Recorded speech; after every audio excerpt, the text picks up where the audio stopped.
Hello guys, അസ്സലാമു അലൈക്കും. ഇന്നൊരു അടിപൊളി പുഡിങ്ങിൻ്റെ റെസിപ്പി ആയിട്ടാണ് ഞാൻ വന്നത്. വളരെ ടേസ്റ്റി ആയിട്ടുള്ള ഒരു പുഡിങ്ങാണ്. അപ്പോൾ നമുക്കിത് എങ്ങനെ ഉണ്ടാക്കുന്നത് നോക്കാം. അപ്പോൾ ഇതിനായിട്ട് ഞാനിവിടെ വിപ്പിംഗ് ക്രീം ചേർത്ത് കൊടുക്കുന്നുണ്ട്. 2 കപ്പ് വിപ്പിംഗ് ക്രീമാണ് ചേർത്ത് കൊടുക്കുന്നത്.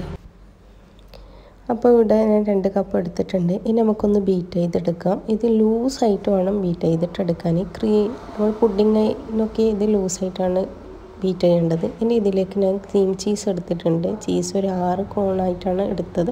എനിക്ക് ഏത് ക്രീം ചീസ് വേണമെങ്കിലും എടുക്കാം. അപ്പോൾ ഇതാ ഞാൻ ഓരോന്നായിട്ട് ഇട്ട് കൊടുത്തിട്ട് ഒന്ന് ബീറ്റ് ചെയ്യുന്നുണ്ട്. ഇനി നമുക്ക് മെയിനായിട്ട് വേണ്ടത് ബിസ്ക്കറ്റാണ്. അപ്പോൾ ഇവിടെ ഞാൻ മാരിഗോൾഡ് ബിസ്ക്കറ്റാണ് എടുത്തത്. ഇനി ഇതിലേക്ക് ഞാൻ ഒരു 1.5 കപ്പ് ചൂടുവെള്ളത്തിൽ 1 ടീസ്പൂൺ കോഫി ചേർത്ത് കൊടുക്കുന്നുണ്ട്. അപ്പോൾ കോഫീൻ്റെ ഒക്കെ നല്ല ടേസ്റ്റ് ആയിട്ട് വരുമ്പോൾ ഈ പുഡിങ് നല്ല രുചിയാണ്. ഇനി ഇതിലേക്ക് കുറച്ച് മിൽക്ക് മെയ്ഡ് ചേർത്ത് കൊടുക്കാം.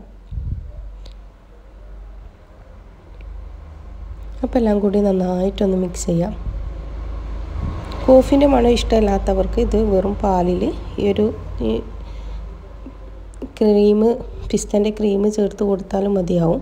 എനിക്ക് കോഫീൻ്റെ ഒക്കെ ടേസ്റ്റ് പുഡിങ്ങിൽ ഇഷ്ടമാണ്. അതുകൊണ്ട് ഞാനാണ് കോഫീൻ്റെ എടുത്തത്.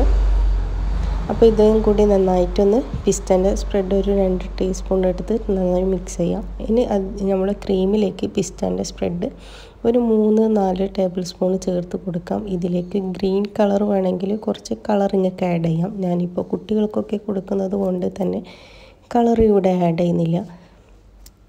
അപ്പോൾ ഇത് നമുക്ക് ചേർത്ത് കൊടുക്കുമ്പോൾ ലൈറ്റ് ഗ്രീൻ കളറാണ് കിട്ടുന്നത്. ഒരു വീഡിയോയിൽ കാണാത്തത് കൊണ്ടാണ്. ഇനി നമുക്ക് ഈ ഒരു പിസ്തൻ്റെ കോഫി മിക്സിലെ അതിലേക്ക് നമുക്ക് ബിസ്ക്കറ്റ് ഇതേപോലെ മുക്കിയിട്ട് ഇത് ഒരു പുഡിംഗ് ട്രയലിലേക്ക് ഇങ്ങനെ നിരത്തി വെക്കാം. എന്നിട്ട് ഇതാ നമ്മുടെ ക്രീം മുകളിലേക്ക് ഇങ്ങനെ ഒന്ന് സ്പ്രെഡ് ചെയ്ത് കൊടുക്കാം. അപ്പോൾ ഇതേപോലെ ഒരു ലെയറും കൂടി ഞാൻ ആക്കുന്നുണ്ട്. അങ്ങനെ ഒരു ലെയറും കൂടി ആക്കിയതാണിത്. എന്നിട്ട് അതിൻ്റെ മുകളിൽ ക്രീം ചേർത്ത് കൊടുത്തിട്ടുണ്ട്. ഇനി നമുക്കൊരു പേപ്പറിംഗ് ബാഗിലേക്ക് പിസ്തൻ്റെ ക്രീം ഇതേപോലെ നിങ്ങൾക്ക് ഇഷ്ടമുള്ള ഡിസൈനിൽ വരച്ചു കൊടുക്കാം. എന്നിട്ട് അതിൻ്റെ മുകളിൽ ഞാൻ ന്യൂട്ടലയും കൂടി കാണാനൊരു ഭംഗിക്ക് വേണ്ടിയിട്ട് ന്യൂട്ടലയും കൂടി അത് പേപ്പറിംഗ് ബാഗിലേക്ക് ആക്കിയിട്ട് ഇതേപോലെ ചെയ്ത് കൊടുക്കുന്നുണ്ട്. ഇത് നിങ്ങൾക്ക് ഇഷ്ടമുള്ള ഡെക്കറേറ്റർക്ക് നിങ്ങളെ ഓരോ ഐഡിയ പൂർവ്വം നിങ്ങൾക്ക് ചെയ്യാം. പിന്നെ ഇതാ സൈഡിലൊക്കെ ഞാനിത് പിസ്ത ചേർത്ത് കൊടുക്കും.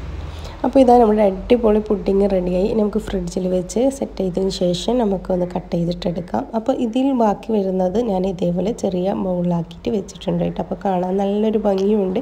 അപ്പോൾ എല്ലാവരും ഒന്ന് ട്രൈ ചെയ്ത് നോക്കാം. നിങ്ങൾക്ക് പാർട്ടിക്കൊക്കെ ഉണ്ടാക്കാൻ പറ്റിയ അടിപൊളി പുഡിങ്ങാണ്. ഇപ്പോൾ പുതിയ വീഡിയോ ആയിട്ട് വീണ്ടും